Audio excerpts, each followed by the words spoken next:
우리 하나님 말씀 봅니다. 요한복음 10장 1절로 2절 말씀 다 같이 봉독하겠습니다.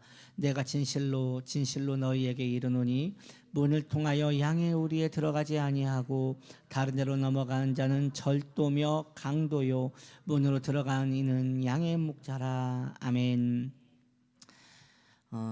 양과 목자 시리즈 첫 번째 시간입니다. 오늘 말씀의 제목은 좋은 양은 좋은 목자를 알아봅니다 라는 제목으로 함께 은혜 받기를 원합니다. 우리가 알고 있는 교회의 구조는 예배를 드릴 수 있는 예배당, 그리고 설교를 하는 목사, 또한 설교를 듣는 성도, 이렇게 세 가지 구조로 되어 있다 하겠습니다. 그러므로 예배 장소만 있다고 하여 교회가 아니고요, 목사만 있다고 하여 교회도 아니고, 성도만 있다고 하여 교회도 아닌 것입니다. 그러나 여기에서 예배당, 목사, 성도 셋 중에 하나만 빼야 한다면 무엇을 빼야 하느냐? 바로 예배당을 빼야 하는 것입니다. 왜냐? 목사와 성도만 있어도 교회는 유지되기 때문입니다. 핍박의 시대에는 교회 건물을 유지할 수 없었습니다. 그래서 하루는 이 가정에서, 하루는 저 가정에서 이렇게 핍박자를 피하여 성도들이 모여 예배를 드려야 했습니다. 그러면 목사가 없이 성도만 모이면 교회가 될 수 있을까요? 안 됩니다. 왜냐하면 성도만 모여서는 교회가 되지 않기 때문입니다. 서울 어느 교회는 목사님께서 돌아가셨어요. 그런데 성도인들이 새로운 목회자를 청빙하지 않고 생전에 설교했던 그 목사님의 설교를 영상으로 보면서 예배를 드립니다. 그런데 더 큰 문제는 그러한 스타일의 예배가 인기가 많아져서 지역마다 그러한 교회가 생긴다는 것이에요. 이렇게 기형적인 교회가 있는 이유는, 이렇게 기형적인 교회들이 계속 생겨나는 이유는 오늘날 얼마나 목양의 관계가 오염되어 있는지를 알 수 있는 증거로 알 수 있는 것입니다. 왜 교회에는 목사가 꼭 있어야 하는 것입니까? 그 이유를 묻는다면 주님이 그렇게 하라고 하셨기 때문입니다. 이에 대하여 에베소서 4장 11절로 12절은 이렇게 말하고 있습니다. 그가 어떤 사람은 사도로, 어떤 사람은 선지자로, 어떤 사람은 복음 전하는 자로, 어떤 사람은 목사와 교사로 삼으셨으니 이는 성도를 온전하게 하여 봉사의 일을 하게 하며 그리스도의 몸을 세우려 하심이라. 아멘. 주님께서 목사를 세우셔서 성도를 온전하게 하고 성도를 주님의 일에 봉사시키며 성도를 그리스도의 몸으로 세우라고 부르셨다는 것이에요. 그러기에 목사에게는 성도가 있어야 하고 성도에게는 목사가 있어야 하는 것입니다. 전 여기에서 의문점 하나가 들었습니다. 그렇다면 주님께서는 당신의 핏값을 주고 사신 귀한 성도를 위하여 불완전한 인간 목사를 세우지 말고 천사를, 저 천국에 가득한 천사 중에 하나를 파송하셔서 목사로 세우셨으면 얼마나 좋았겠는가. 왜입니까? 천사는 타락도 하지 않을 것이고 죄도 짓지 않을 것이고 외모적으로도 훌륭할 것이며 설교는 얼마나 은혜롭게 잘하겠습니까? 체력적으로는 지치지 않고 아프지도 않을 것입니다. 그러면 좋을 것인데 왜 부족한 인간 목사를 세우신 것일까요? 그 이유는 부족한 목사와 연약한 성도가 모두 하나님을 의지하여 교회를 세워가게 하시기 위함인 것입니다. 부족한 목사는 연약한 성도를 주님의 뜻대로 양육하기 위하여 주님을 더 의지할 것이고, 성도는 불완전한 목사를 보면서 하나님께 더 의지하게 될 것이기 때문입니다. 그러므로 목사도 주님을 바라보면서 목양을 하는 것이고 성도도 주님을 바라보면서 목양을 받는 것입니다. 그러므로 가장 부패하고 위험한 교회는 가족적인 분위기가 형성되고 있는 교회입니다. 교회에 오는 이유가 성도가 너무 좋아서, 가족 같은 성도가 있어서, 우리 집에 가족보다 더 친밀한 가족들이 있어서 교회에 온다는 그러한 교회가 있다면 그 교회가 더 위험하고 악한 교회인 것이에요. 왜 악한 교회인 것입니까? 그 교회는 성도 간의 친밀함으로 말미암아 더 이상 주님을 의지하지 않을 것이기 때문입니다. 또 위험한 교회가 있습니다. 성도가 목회자의 인품을 보고 교회를 선택하는 것이에요. 저 목사님은 참 예수님 같아. 같이만 있어도 이렇게 너무 은혜가 돼. 이렇게 교회를 선택하고 모인 성도들도 위험한 것입니다. 성도가 그렇게 목회자의 인품을 보고 교회를 선택한다면 그 교회 또한 성도를 그리스도에게서 멀어지게 하는 올무에 빠지게 될 것이기 때문입니다. 그러므로 교회는 목사도 성도도 오직 주님만을 바라보는 교회가 아름답고 복된 교회인 것이에요. 그렇다면 누가 목사가 될 수 있는 것입니까? 목사의 자격은 어떻게 만들어지는 것입니까? 신학교만 가면 모두 목사가 될 수 있는 것입니까? 아닙니다. 바로 하나님의 부르심이 있어야 하는 것입니다. 사실 성도도 주님의 양입니다. 목자도 주님의 양입니다. 모두 목자장이신 그리스도의 양들인 것입니다. 모두 주님의 양들이지만 목사는 주님의 그 양들 가운데, 양무리들 가운데 예수님을 만났고 예수님을 사랑하게 되었으며, 그래서 예수님이 사랑하시는 그분의 양들을 위하여 너의 삶을 바치라 라고 부름을 받은 그 양무리 중에 양 한 마리가 목사가 되는 것이에요. 그러므로 목사는 자신이 되고 싶다고 할 수 있는 것도 아니고, 목사는 또한 특별한 존재도 아니며 능력이 뛰어난 사람도 아닌 것입니다. 그가 강단에 설 수 있는 유일한 자격은 목자장 되신 주님께서 그를 불러주셨다는 단 한 가지 사실뿐인 것입니다. 그러면 목사는 자신이 주님이 자신을 부르셨다는 것을 어떻게 할 수 있을까요? 이에 대하여 찰스 스펄전 목사님은 목사의 부르심에 대하여 이렇게 이야기하셨습니다. 당신이 목사로 부름을 받았는지 궁금하다면 목사가 되지 않기 위하여 도망갈 수 있는 만큼 도망가 보십시오. 도망가서 편하게 살 수 있다면 당신은 목사로 부름을 받은 것이 아닐 것입니다. 반대로 당신이 결국 도망쳐서도 목회를 잊지 못하고 인생의 의미를 목회 말고는 찾지 못한다면 하나님이 불렀다는 증거로 받아도 된다고 스펄전 목사님은 말하고 있습니다. 그러므로 여러분, 혹시 여러분들도 여러분들이 일을 하고 있는데 계속 이 강단에 서고 싶고 막 말씀을 전하고 싶고 이렇게 이 강단에서 무릎 꿇고 기도할 때가 제일 행복할 것 같고, 왜 저 사람이 여기 있나, 내가 있어야 하는데, 이런 마음이 있다면 주님이 부르심일 수 있는 것입니다. 그러한 분들은 저랑 바꿔가면서 그렇게 해도 될 것 같습니다. 반대로 그게 아니라면, 그러한 생각이 전혀 들지 않는다면 지금 있는 자리가 주님의 부르심인 것이에요. 지금 주부로서, 직장인으로서 이렇게 삶에서 헌신하는 것도 주님의 부르심인 것입니다. 그렇다면 성도님들은, 이제 목사는 그렇게 부름을 받았다는 걸 알 수 있다고 합시다. 그렇다면 성도님들은 자신을 목양하는 목사가 하나님께 부름을 받았는지 어떻게 할 수 있는 것입니까? 저 사람이 하나님이 부르신 사람이 맞는 것인가, 그걸 어떻게 할 수 있는 것입니까? 우리가 알고 있듯이 구약 시대에 보면 거짓 선지자가 있었습니다. 신약 시대에는 거짓 교사가 있었습니다.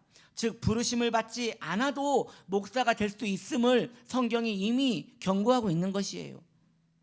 또한 처음에는 부름을 받았지만 정욕에 눈이 멀어 목양에는 관심이 없고 오직 자신의 영달에만 관심을 갖게 된 목사도 있는 것이에요. 그러한 이들은 자신의 영달을 위해 교회와 성도를 이용하는 것입니다. 그래서 참된 목사는 주님을 바라봐야 하는 것인데, 삭구는 양을 바라봐요. 양을 바라보면서 살이 많이 쪘네, 뜯어먹을 고기가 많네, 저 양털을 깎아서 배를 불려야 할 텐데, 온통 머릿속에 이러한 이익만 생각하고 있는 것이에요. 이러한 목사를 성경은 사꾼이라고 말하고 있는 것입니다. 그 이유는 그들이 목회를 하는 이유가 분명하기 때문이에요. 분명해요. 자기 이익 때문에 목회를 합니다. 신기한 것은 거짓 목사를 타락한 양들이 좋아한다는 것이에요. 성경은 교회 안에 있다고 하여 모두 양이 아니라고 말합니다. 교회 안에는 양도 있지만 이리도 있고 염소도 있습니다. 오늘 검정 옷을 입고 계신 분들이 몇 분? 여러분, 교회 안에는 양도 있고 염소도 있는 것이에요. 그러므로 교회 안에 있는 염소들은 거짓 선지자와 거짓 교사를 좋아하는 것이에요. 자석이 서로를 당기듯이 서로의 욕구를 당기기 때문입니다. 거짓 목사는 진리에 대하여 이야기하지 않습니다. 왜냐하면 그가 진리로 말미암지 않았기 때문입니다. 그래서 죄에 대하여, 심판에 대하여, 영혼의 침체에 대하여 그는 이야기하지 않습니다. 염소들은 죄에 대하여 듣기 싫어하고, 심판에 대하여 듣기 싫어하고, 영혼에 대하여 관심을 가지지 않습니다. 이처럼 거짓 목사와 염소 요인은 서로 천생연분인 것이에요.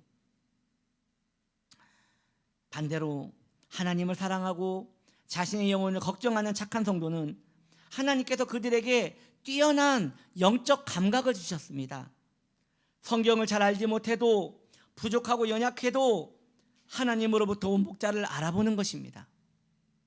이것은 배워서 하는 것이 아니에요. 본능이에요. 주님이 성도로 살아갈 수 있도록 본능을 주신 것이에요. 요한계시록에 보면 에베소 교회가 그런 교회였어요. 당시 시대에는 목회자의 수가 부족하여 순회 설교자들이 교회를 돌아다니면서 설교를 해야 했습니다. 놀랍게도 에베소 성도는 거짓 교사가 와서 설교를 하면 그 즉시 알아챈 거예요. 그러니까 그 교회가 다음 주에 누가 올지를 몰라요. 왜냐하면 순회 설교자가 돌아다니면서 하루는 저 교회, 하루는 이 교회 돌아다니면서 그 줄을 돌기 때문에 어떠한 설교자가 올지 모르는데 막상 설교자가 섰어요. 그때 설교를 들을 때 바로 알아채는 것이에요. 저 사람은 거짓 교사다. 저 사람은 주님이 보내신 사람이 아니다라는 걸 바로 아는 것이에요. 왜냐하면 그 설교를 들을 때에 그들의 영혼이 그 목회자를 거부했기 때문입니다. 그 목회자가 진리가 아닌 것을 전할 때에 그들의 영이 매스컴을 느끼는 것이에요.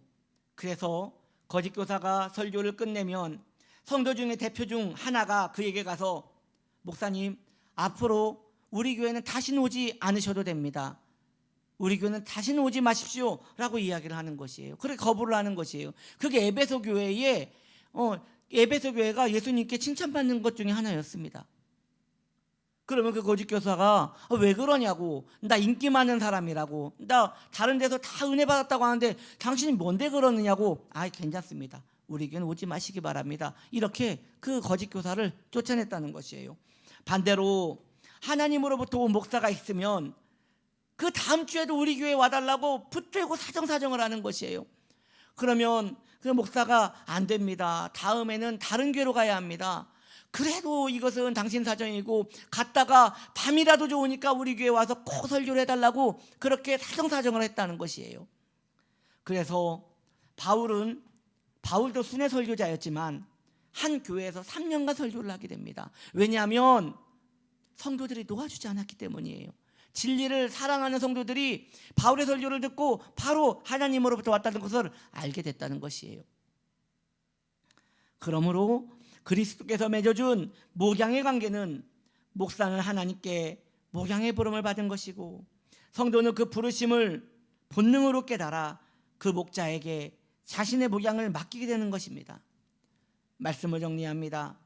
목사와 성도의 관계는 하나님께서 맺어주신 관계입니다. 목사와 성도의 관계는 인간적 관계가 아닙니다. 주님께서 그분의 종을 사랑하시고 주님께서 그분의 양을 사랑하시어 목양으로 묶어주신 것이에요. 그래서 목사는 오직 주님을 바라보며 주님이 맡기신 양을 돌보는 것이고 성도는 목양을 통하여 신앙의 안전함을 누리게 되는 것입니다. 그러나 그러기 위해서는 성도가 목사를 목양자로 인정해야 하는 것입니다. 성도의 거룩한 감각이 저 목사는 하나님께 부름을 받았다는 것을 영적인 감각으로 깨달았고, 그의 메시지가 진리에 입각하고 있음을 영적인 감각으로 분별을 했다면 이제 자신의 영혼을 위하여 그 목양 안으로 들어와야 하는 것입니다. 그럼에도 불구하고 목양의 관계를 거부한다면 그의 영적인 게으름은 하나님께 책망을 받게 되는 것이에요. 목양의 은총은 목사의 탓도 아니고 성도의 탓도 아닙니다. 서로 순복함으로 아름다운 목양의 관계를 위하여 수고해야 하는 것입니다. 목사의 최고의 복은 주님을 사랑하는 성도를 만나는 것이에요. 성도의 최고의 복은 주님을 사랑하는 목사를 만나는 것이에요. 우리 교회가 그런 교회 되기를 소망합니다. 그리고 우리가 그런 영혼 될 수 있기를 위하여 여러분 간구해야 할 것입니다. 목양은 주님께서 만드신 것입니다. 오늘날 이 시대는 목양을 거부하는 불행한 영혼들이 너무나 많습니다. 그들은 신방을 거부하고 목회자의 모든 간섭도 거부합니다. 목양 안에 들어오는 것도 거부합니다. 번거롭고 불편하기 때문입니다. 어느 신도시에 그 목회적 전략으로 신도시가 들어오기 전에 교회를 먼저 세운 것이에요. 요즘 그런 교회들이 참 많아요. 영리한 교회들이죠. 그래서 이제 아파트 단지가 들어오면 교회를 선택할 때 그 교회를 들어가는 것이에요. 그런데요, 이제 아파트 단지가 세워졌고 입주가 시작되었습니다. 그 목사님이 이제 기대를 하는 것이에요. 이제 성도님들이 구름대같이 몰려오겠구나. 아니나 다를까 성도님들이 막 등록을 하는 것이에요. 등록을 하는데 너무도 신기하게 그 성도님들이 단서를 붙이더래요. 목사님, 제가 이번 주부터 이 교회에 출석하겠습니다. 그러나 두 가지를 하시면 안 됩니다. 두 가지가 뭡니까? 전화하면 안 되고 신방 오려고 하면 안 됩니다. 그러면 저는 당장 교회로 옮기겠습니다. 그래가지고 그 목사님이 내가 두 가지 하지 않겠다고 하면서 오라고 했다는 것이에요. 여러분, 이 시대의 풍조가 그렇습니다. 이 시대의 풍조는 성도님들이 목양을 받기를 거부하는 시대가 되었어요. 그래서 그리스도의 교회가 점점 무너져가고 있는 이유가 거기에 있는 것입니다.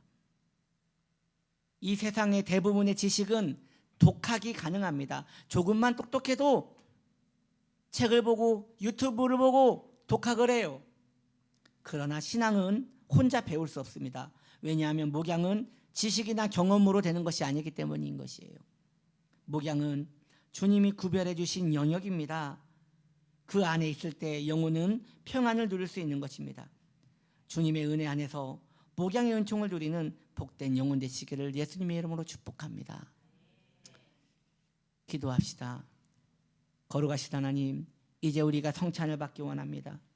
예수님, 내 안에, 내가 주님 안에 성찬을 나눌 때에 주의 영께서 이 자리에 임재하여 주시어서 주의 성도들을 은혜로 붙들어 주시옵소서.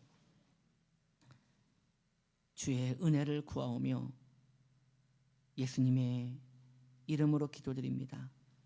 이 시간 우리 주님의 이름 한번 불러 주님, 성찬을 받기 원합니다. 내게 은혜를 달라고 기도하겠습니다. 주여, 하나님 아버지 감사합니다. 성찬의 은총을 베풀어 주시옵소서.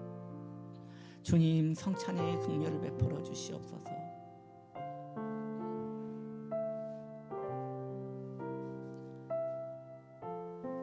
예수님, 내 안에, 내가 주님 안에 머물기 원합니다.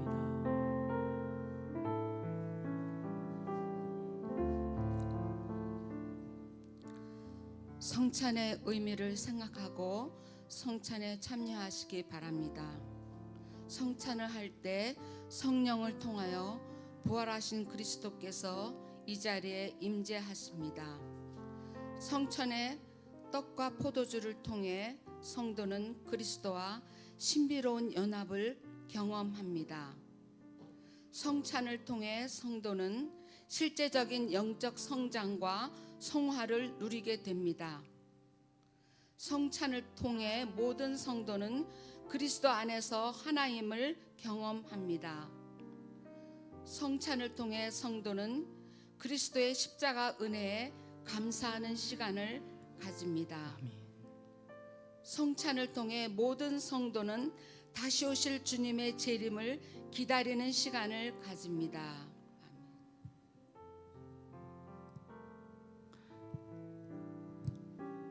내가 너희에게 전한 것은 주께 받은 것이니 주 예수께서 잡히시던 밤에 떡을 가지사 축사하시고 떼어 이르시되 이것은 너희를 위하는 내 몸이니 이것을 행하여 나를 기념하라 하시고 식후에 또한 그와 같이 잔을 가지고 이르시되 이 잔은 내 피로 세운 새 언약이니 이것을 행하여 마실 때마다 나를 기념하라 하셨으니 너희가 이 떡을 먹으며 이 잔을 마실 때마다 주의 죽으심을 그가 오실 때까지 전하는 것이니라. 그러므로 누구든지 주의 떡이나 잔을 합당하지 않게 먹고 마시는 자는 주의 몸과 피에 대하여 죄를 짓는 것이니라. 사람이 자기를 살피고 그 후에야 이 떡을 먹고 이 잔을 마실지니 주의 몸을 분별하지 못하고 먹고 마시는 자는 자기의 죄를 먹고 마시는 것이니라. 아멘. 다시 한번 성찬을 받기 전에 기도하십시오. 성경은 말씀하시기를 주의 몸을 분별하지 못하고 먹고 마신 자는 자기의 죄를 먹는다고 했으니 기억나는 죄들이 있다면 용서를 구하시고 주님과 한 몸 되기 위하여 성찬을 기다리시기 바랍니다. 기도합시다.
이제 우리가 성찬을 받았으니 주의 말씀대로 순종하며 살겠나이다라고 우리가 결심하며 주님 앞에 나아가기 원합니다. 주님의 이름 한번 불러 기도합니다. 주여, 하나님 아버지, 주님이 내 안에, 내가 주님 안에 머물렀습니다.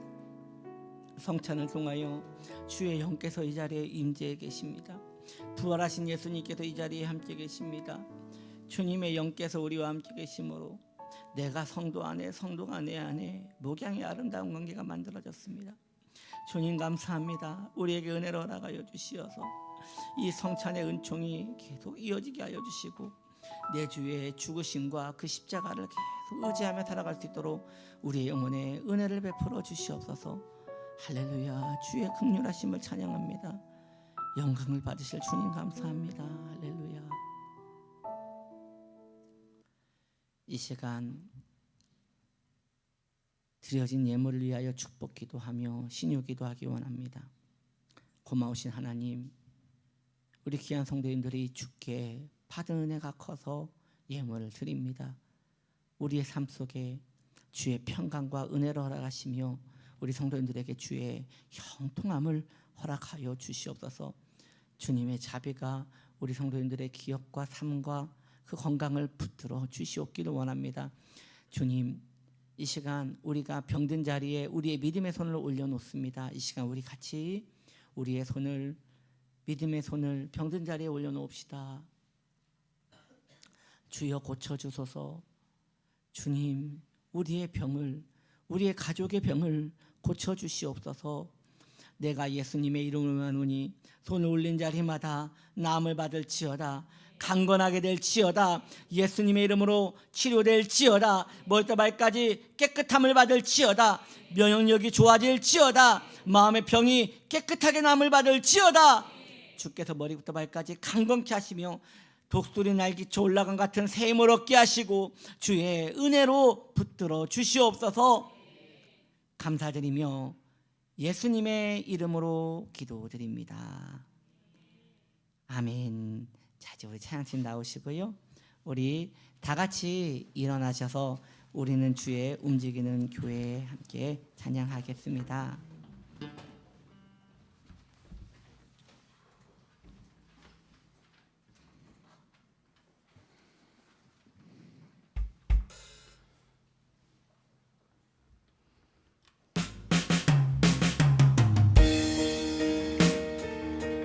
할렐루야. 주의 은혜를 내려주셔서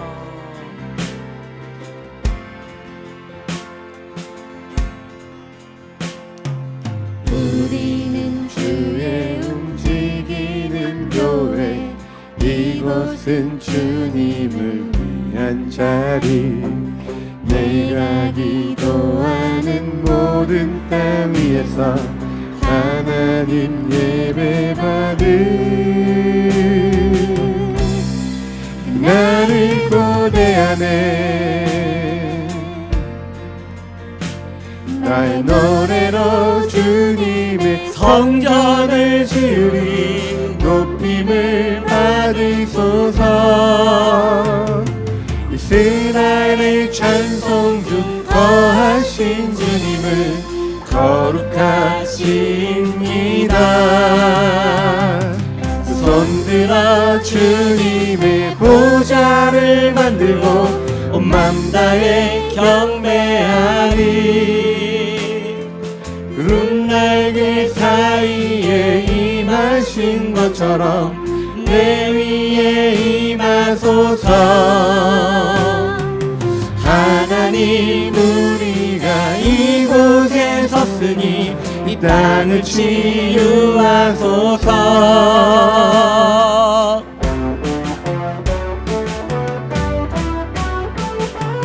하나님, 우리가 이곳에 섰으니 이 땅을 치유하소서. 하나님, 우리가 어디에 있든지 주를 높이리라. 열방들아 주님을 송축할지어다. 그 발 아래 입 맞추라. 영원한 통치자 주 예수 그리스도 그는 위대하신 왕.